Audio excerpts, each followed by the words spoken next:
Now we're on to log 2 of our gardening journey. Once the seeds have germinated, they sprout their first leaves called the cotyledon leaves. This is when seedling care begins. Let's talk grow lights.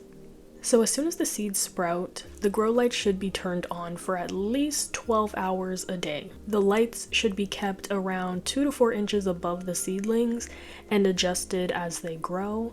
That way your seedlings don't get leggy or weak. Leggy seedlings just means that they're super tall and scrawny. They get this way when they are reaching for a light that is too far away or not bright enough. Having your seedlings in front of a south-facing window that receives a lot of direct sunlight will also help and aid in their growing process, because nothing is better than actual sunlight. Okay, let's discuss how these grow lights actually work. So they work by emitting protons that plants use to convert into energy, aka photosynthesis. Now, picking grow lights can be tricky because it seems confusing when there's so many different colored grow lights. Like you have the purple ones, you have white grow lights. Also, they come in different shapes and sizes. There are grow light bulbs, there are LED type grow lights, and it can all just be a little confusing. However, there's no strong difference between the colors of grow lights. You would think that there would be a big difference, but there's really not. The important thing to look for is that the grow lights contain both red and blue wavelengths, because that is what is necessary for plants to grow. So even the white grow lights have red and blue lights in them. Now that being said, some people do speculate that white grow lights have a higher absorption rate compared to the purple/pink colored ones. Plus, the white lights make it easy to see if there's any problems with your plants, versus when they're under pink light, it really distorts the color. That all being said, grow lights can be a bit tricky, so paying close attention to them is important.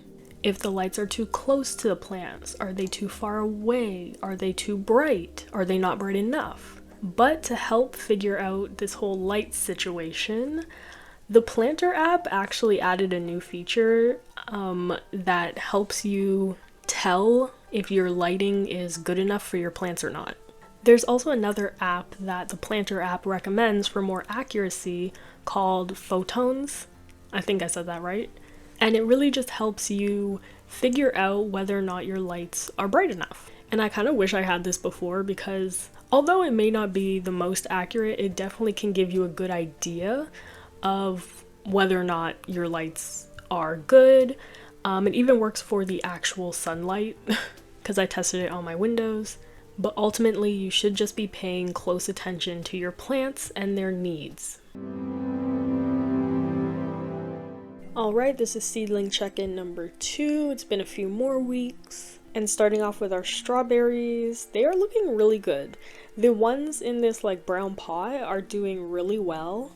But I find that the alpine strawberry seeds grow really well. I don't know why I thought they would be harder. Well, I do know why. On the website, it says, only grow these if you're an experienced gardener. And I'm just like, what? I'm gonna try and grow them anyway. And honestly, if anything, I feel like they grow really easily. But maybe I've just had a lot of luck with them. I don't know. And then in the black container, now my fridge strawberries in the black container are also doing pretty well. They're growing a little bit more slowly, but they're good. They're doing stuff. I have no idea what kind of strawberries they are, but yeah. Guess we'll find out if they grow big enough. I'm wondering if how well they're growing has something to do with how long I let the seeds dry out. So I took them off of fresh strawberries that I had in my fridge, but the fridge strawberries that I put in the brown pot with my alpine strawberry seeds, I had saved those seeds months before, whereas the ones in the black container I saved a few days. I let them dry out for a day or two and then I planted them, so I wonder if that has something to do with it. Our marigolds are also looking very good. As you can see, they have a bunch of true leaves, which is fantastic. Also, the cotyledon leaves, once the true leaves come in, they tend to fall off or dry up and kind of just disappear sort of thing. which is okay. Like, they're not needed anymore. I think that's why it happens, since the mature leaves are kind of taking over. And finally, we have broccoli, and they're looking a little rough. They do have a true leaf each, but every time I've tried to grow broccoli, they just like get stunted at a certain height, and I just like can't figure out why that happened. When it comes to watering your seedlings, the soil should always be moist to the touch, but not overly saturated to prevent root rot. So keeping an eye on them and checking the soil every single day is best, especially if you're using seed starting soil, because I find that with seed starting soil, it dries out very quickly. Or if you have your plants near a window that receives a lot of direct sunlight, that the heat from the sun can really dry out the top layer of soil, so just keep an eye on things. And if you do happen to overwater, just let them dry out for a few days and hopefully they will recover. When you do water, bottom watering is the best option. It's beneficial for the plants because it helps them develop stronger roots. If you're watering from the top, you could possibly overwater them, but if you allow them to soak up the water from the bottom, it allows them to decide when enough is enough. Going off of the watering situation, let's talk about fertilization. After the first true leaves appear on our seedlings, it is time to fertilize. True leaves appear a few weeks or days after the cotyledon leaves, and these leaves resemble the mature leaves of the plant. So cotyledon leaves just look like little ovals. The true leaves resemble the unique shapes and patterns of the mature plant. It's at this stage that seedlings need to be fertilized with the following nutrients: nitrogen for foliage growth, phosphorus for root development, and potassium for disease prevention. Now these nutrients are listed in that specific order on gardening supplies, also known as the NPK ratio. Now if you're using seed starting soil, it's super important to fertilize as soon as the true leaves come in, because seed starting soil tends to be mostly peat moss and it's just not enough nutrients in there for your seedlings to survive on. Now if you're using potting soil like I did, there's usually built-in slow release fertilizer, but that doesn't mean that you don't have to fertilize your plants. It just means that your seedlings have a little bit more backup protection. Now, fertilizing seedlings requires a diluted solution to avoid burning them. And it's usually recommended that you use it at either a quarter or half strength from the recommendation on the label. For example, the fertilizer that I use is the Miracle Grow 20-20-20 fertilizer. And at normal strength, you use half a teaspoon per 4 liters of water. So to dilute the original formula, I would use either 1/8 teaspoon per 4 liters or 1/4 teaspoon per liters. But there are plenty of different fertilizers out there. Some people like more natural fertilizers. Like we talked about before, there are different percentages of each nutrient. So you can kind of do your own research and make your own judgment. I've been using this fertilizer for 3 years and I think it works fine, so that's what I use. So a tip would be to never fertilize your seedlings if the soil is dry. You do not want to fertilize dry roots, okay? It will burn the plant. So if that is the case, water your seedlings normally with regular water first, and then after you can fertilize them. Now, how often should you fertilize? It's recommended usually about once a week is ideal for most seedlings. However, if the mix you are using is more mild, then you can fertilize them twice a week. Just be careful not to overdo it and just pay close attention to your seedling since they are at a very fragile state. And by mild mix, I mean the percentages of each nutrient that you're using. Like I said, mine's are all even. Mine's are 20-20-20, but if yours are 10, 15, 20 or something like that, then you have to take that into account as to whether or not you should be fertilizing more or less. Now, some signs to look out for that you may be over fertilizing your seedlings would be leaf tips that are brown or crispy, white crust on the top of your soil, stunted growth of your seedlings, or if seedlings start to droop even if they have water. Also a tip to avoid the crusty white stuff on top of the soil, bottom water your seedlings with the fertilizer.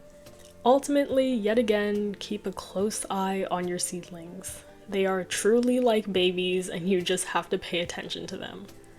Okay, let's talk about thinning out seedlings. Once seedlings sprout, typically you're supposed to snip off the weaker seedlings so only the strongest remain within the pot. Basically, there should be one seedling per pot once you're done with this whole snipping process. And you can tell which ones are the strongest ones because they're usually the ones that sprouted first and are bigger than the others in the pot. By doing this, you make sure that the remaining seedling in the pot is not competing with the other ones for water or light or nutrients, thus allowing it to grow big and strong. Despite everything I just said, I actually recommend keeping a few extra plants than what you want, just in case something happens to one of your seedlings along the way. You kind of have a backup one. What I'm saying is I don't really do this snipping off process. I rather just keep the extras and move them to different pots when they need to. Alright, let me talk about fill-ins. So fill-ins are different from uppotting. Basically, you're just putting more dirt in the original pot to cover the plant stems more. I will say that the dirt that is already in the container, you're going to want to make sure that it's also damp. You don't want it to be dry and then you're putting damp soil in to fill it in more. Like, just make sure that soil that's already in the container is damp and the soil that you're filling it in with is also damp. And honestly, with the broccoli, I probably could have waited a little bit longer to fill them in hopes that the stems might get stronger because I actually ended up breaking the stem of one of the broccolis. But to fix that, a quick trick is to just cover it with more dirt, and also aloe vera leaf gel, like from the plant itself, is actually really beneficial to help root growth, and I've done it to like repair stems of broken plants before, and honestly it really does work, so you can try that as well. But spoiler alert, my broccoli is just not gonna make it. I just don't have luck growing broccoli, okay? And I also filled in my marigolds, which was a lot easier because those stems are a lot stronger. Now, uppotting is a little different from a fill-in. So with uppotting, you're taking the plant out of the original container and putting it into a bigger container. So as you can see, I'm starting with my tomato seedlings, which are very tall. So I'm taking them out of the black containers and putting them into the yogurt container tubs. I literally just pop out the tomato plant, put it at the bottom, and then fill in the rest of the yogurt container as much as possible. And it's really as easy as that, you know? You just gotta be gentle to not snap or break the stems. And you don't have to pack in the dirt too tightly either. You know, you want it to be firm in there so that the plant stands up, but don't suffocate it. And for more support for some of the tomato plants, I put a little like skewer stick to kind of help hold them up, because they do get kind of tall, at least for me, and like leggy. No matter how close the light is to them, they just shoot up really tall. Now with my basil, because there are so many little basil plants, you could pull them apart and like, you know, put them in separate pots at this point or thin them out. But I literally just took them out of the original container and uppotted them into another container, but I did it a little differently because of how closely together they are, and they're still small, some of them, so I didn't want to like risk breaking them like I did my broccoli.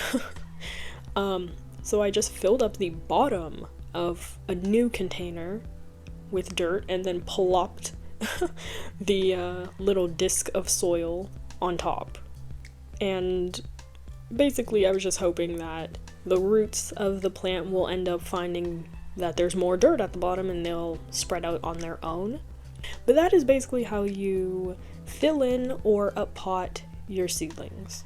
And you'll know when to do this because they will start growing really tall in their container and they'll need more soil, or they will grow exponentially taller and outgrow their original pots. Let's talk temperature and air circulation. Ideal temperatures for seedlings is anywhere between 18 to 24 degrees Celsius. Now, assuming that you have your seedlings in your house, it'll probably be around that temperature. So you're good and you don't really have to worry. Now, if your seedlings are again in a cooler area, I assume that you have a heating mat. Just keep an eye on that, because typically once seedlings sprout, you want to turn off that heating mat. However, if it's still cold wherever you have them, you might want to keep it on. I'm not too sure about the whole heating mat situation. You just want to avoid your seedlings overheating. Now, good airflow is also really important because it reduces the risk of fungal diseases and mold. So having like a small fan or something like that nearby can really help with the airflow of the seedlings, which helps strengthen their stems, which is super important for when you plant them outside. You don't want them to be super weak. Now, I actually don't have a fan for my seedlings. I should get one, but I don't have one, which is why I think it's super important to run your fingers over top of the seedlings every single day to mimic that. And generally, your home should have decent enough airflow. But also, as the weather gets warmer, you could also open a window to kind of let some natural airflow in. You could even use like a handheld fan. I do that as well sometimes. I'll just sit there and fan the plants every now and again. Alright, this is Seedling Checkin number 3, and we have tomatoes. Well, not actually tomatoes, but our tomato seeds have germinated, and we have some cute little sprouts. Not all of them, just a few have germinated so far. But it's only been like a week or so yeah. I think it definitely helps though that I have all this natural sunlight heating up that soil and just really encouraging the seeds to sprout. I guess that's why some people do turn on their grow lights even before the seeds have germinated, because it, I guess, helps encourage them to germinate. I don't really know. I've never turned on my grow lights before the seeds have sprouted, but you can, and it might help them sprout quicker, but I don't think it's necessary. During this seedling care process, here are some problems that you're going to want to look out for. Yellow leaves.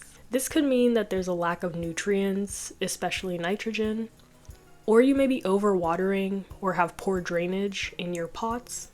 This could also refer to a lack of light.